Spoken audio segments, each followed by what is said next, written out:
Medical College and Hospital, Chairman, Bengal Academy of Applied Homeopathy. আমি এই সেশনের president, chairman sir ও আমাদের বক্তাদের মঞ্চে আসার জন্য অনুরোধ করছি। I request to Dr. Ashok Das, Dr. Pannalal Dev, Dr. সম্বন্ধে আমাদের সব কিছু স্টলওয়ার্ডস তাদের কিছু কথা সেগুলো বলার এবং তারপরে কোন জায়গায় নর্মালি আমরা নোটস ব্যবহার করতে পারি, কিছু কমন নোটস এবং শেষে আমার নিজস্ব এবং কিছু স্টলওয়ার্ডসের অভিজ্ঞতা এখান থেকে আমরা যখন পড়াশোনা করি কিছু স্টলওয়ার্ডসের কেস দেখে সেখান থেকে আমরা কিছু শিখি যেটা আমাদের আই ওপেনারের কাজ করে, যেখান থেকে আমরা ভবিষ্যতে আমরা প্রেসক্রিপশনের স্টাইলটা শিখতে পারি। তো যাই হোক না কেন, নোটস আমাদের হোমিওপ্যাথিক মেডিকার একটা ইম্পর্টেন্ট সোর্স অফ মেডিসিন, কিন্তু বলা হয় কিছু কিছু স্টলওয়ার্ডসের ক্ষেত্রে যে notes are the most abused, unused and misused. তিনটে কথা, one is abused, unused and misused of all the remedies in the homeopathic remedy. Notes আমরা সবাই প্র্যাকটিশনার আমরা জানি যে এটা আর কিছু না, this is nothing but the homeopathic preparation that is made from bodily fluids and tissues including stool or feces, blood, pus, different discharges including saliva and so on. And these are taken from the patients suffering from certain disease conditions like measles, like anthrax, like pox, like rabies. So all these are the different disease conditions where the different discharges, blood, pus or tissues or fluids that is taken for the preparation of our homeopathic medicine. Now according to Dewey, he defined nosodes as the morbid product of disease when it is employed as remedies. So this is according to Dewey. And we know that the first generation of homeopaths, other than Hahnemann, who has contributed a lot for the integration of these nosodes in our homeopathic therapeutics or in our homeopathic pharmacopoeia, are the first name will be Hering, then Lux, then Cross, then Steff, etc. So they have made major contributions for the inclusion of these homeopathic nosodes in our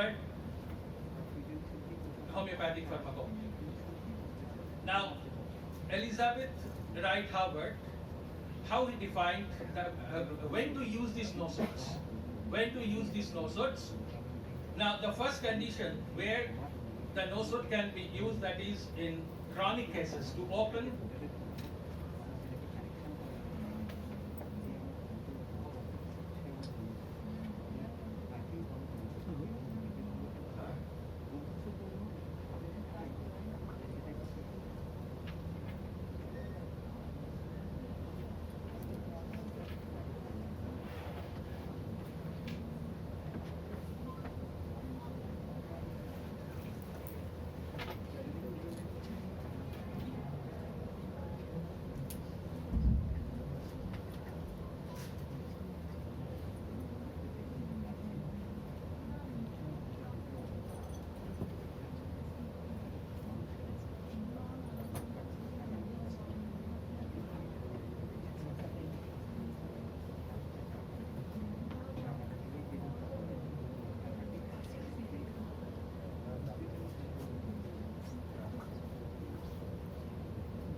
when to use these nosodes.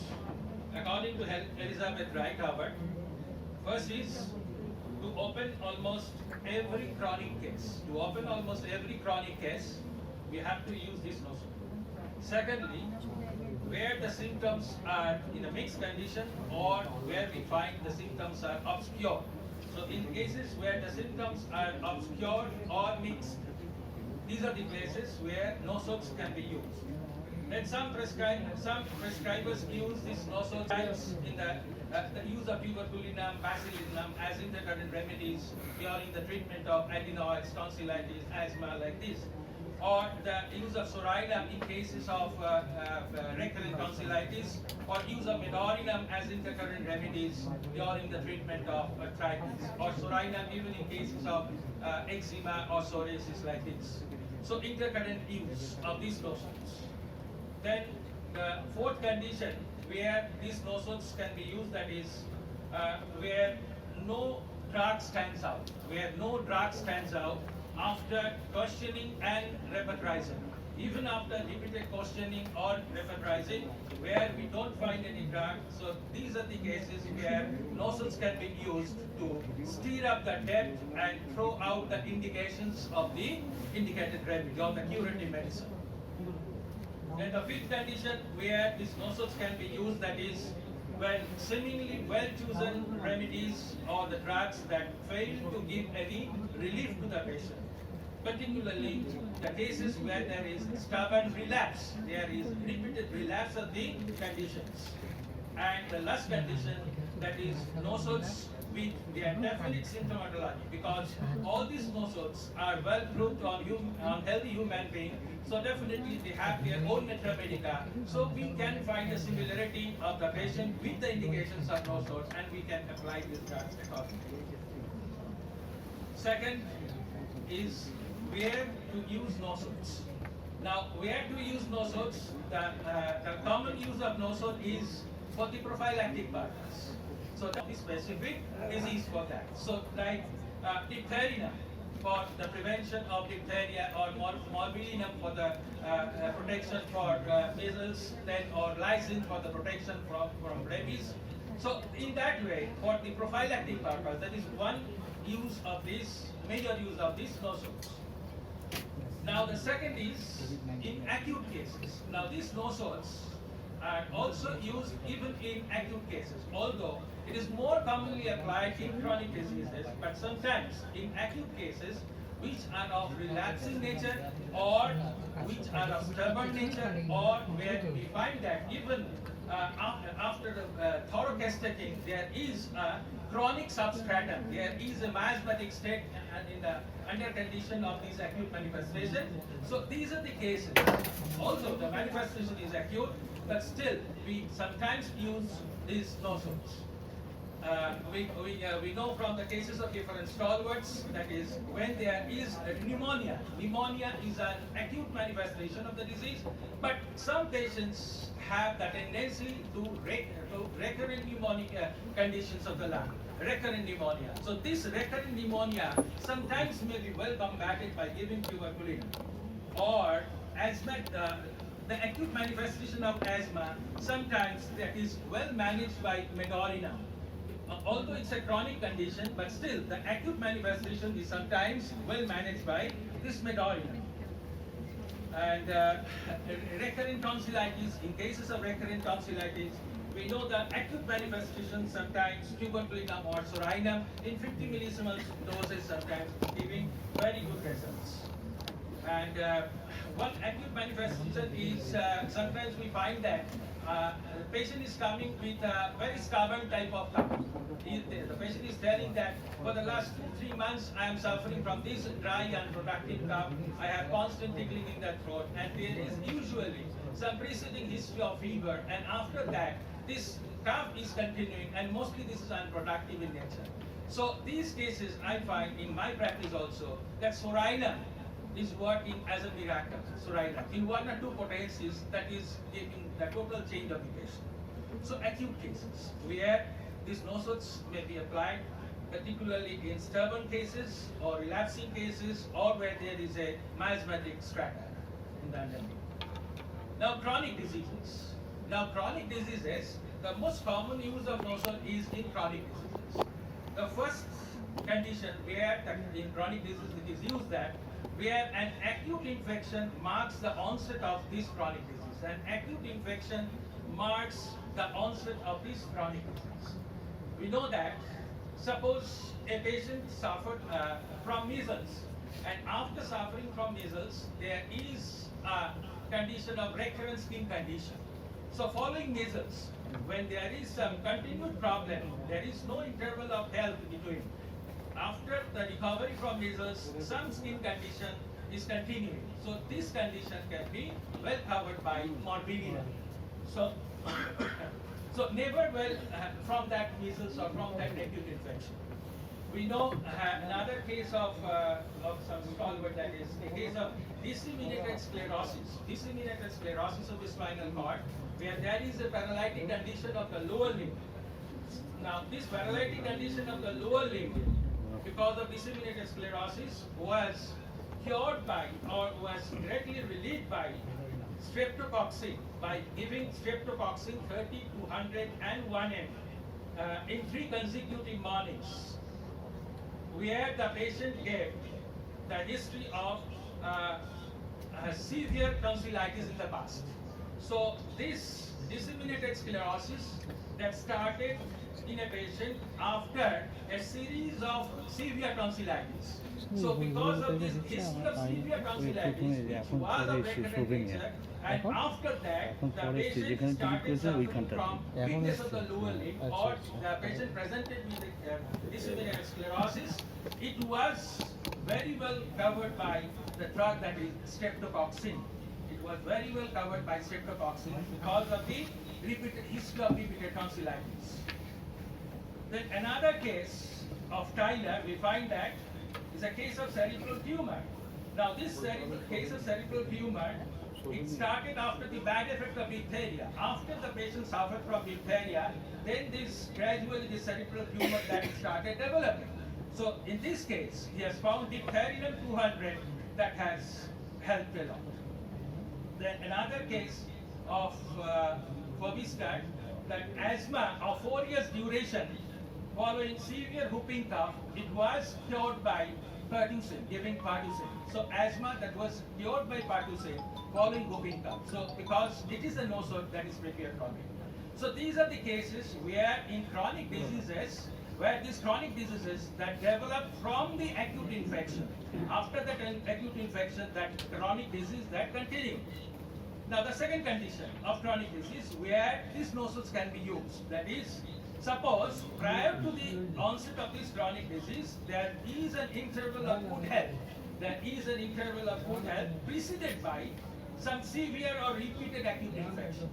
So now the patient is coming with certain chronic ailment, but before that the patient has enjoyed good health, and before that prior to that there is a history of severe or repeated acute illness. So these are the cases where also we can use nosols. In this case, I want to highlight one thing, that when suppose there are several illness in the past, and after that certain chronic acute illness in the past, and after that some chronic ailment has started. Now the stalwart, they are saying that the first illness, the history of first acute infection, that is playing the most important role in the selection of remedy. Suppose I have suffered from diphtheria, I have suffered from measles, I have suffered from some other acute infections in the past, and after that I have developed paralysis. So what the stalwarts, they are saying that the particular illness, the acute illness that has occurred first in my life, that is playing the major role in the selection of nosol. So in that way.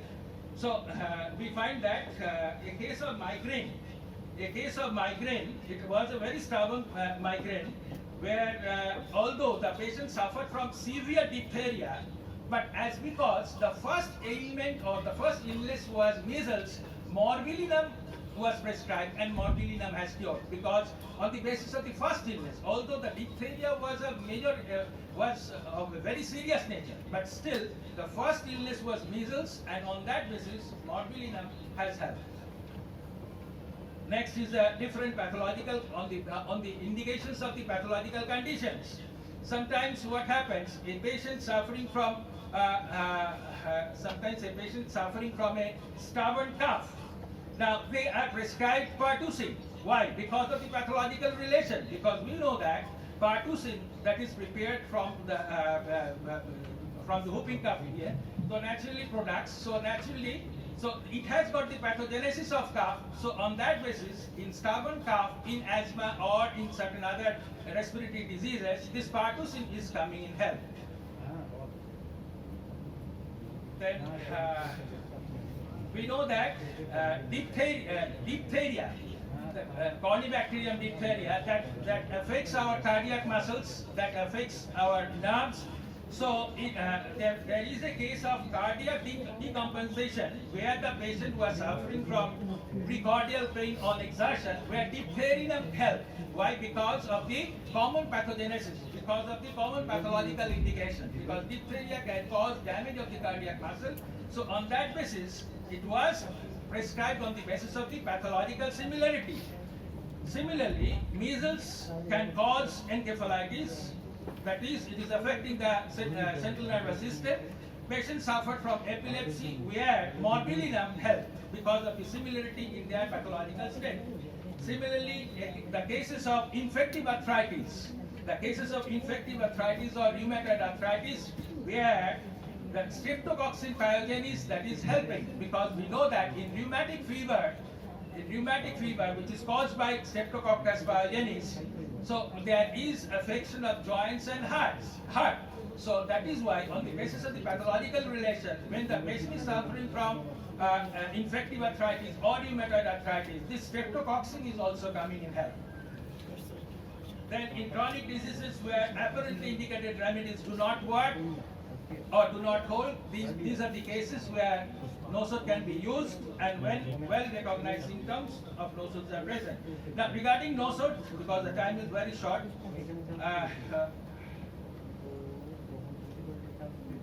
normally nosodes should not be prescribed below 200 potency. It is preferably prescribed in 50 millisievert potency, so that we can repeatedly administer it repeatedly.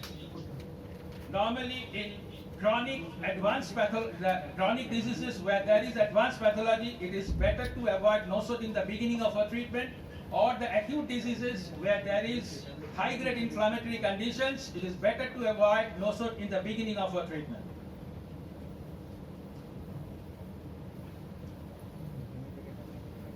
Certain one or two important indications of certain nosodes.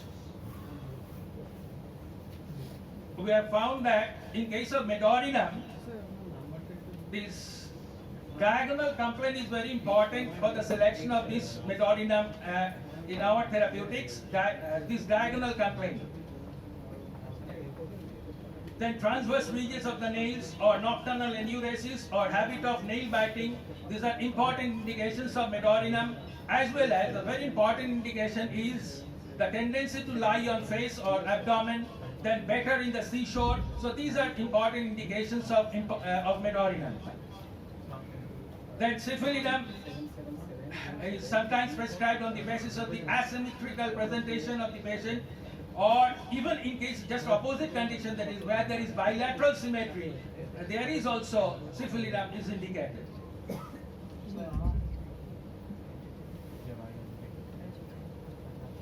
Tuberculinum is the best friend for the bedwetters. Tuberculinum is sometimes used in girls where the menstruation do not start in the normal age. Tuberculinum sometimes helping in cases of scoliosis in children where there is lateral curvature. Tuberculinum sometimes helpful for the juvenile rheumatoid arthritis.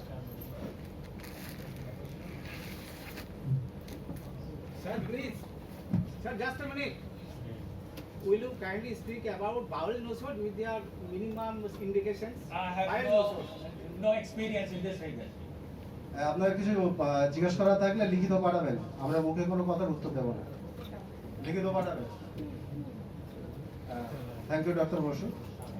আমাদের পরের বক্তা doctor মিলন কান্তি পাল sir, স্যারকে অনুরোধ করছি পরের অংশ বলার জন্য।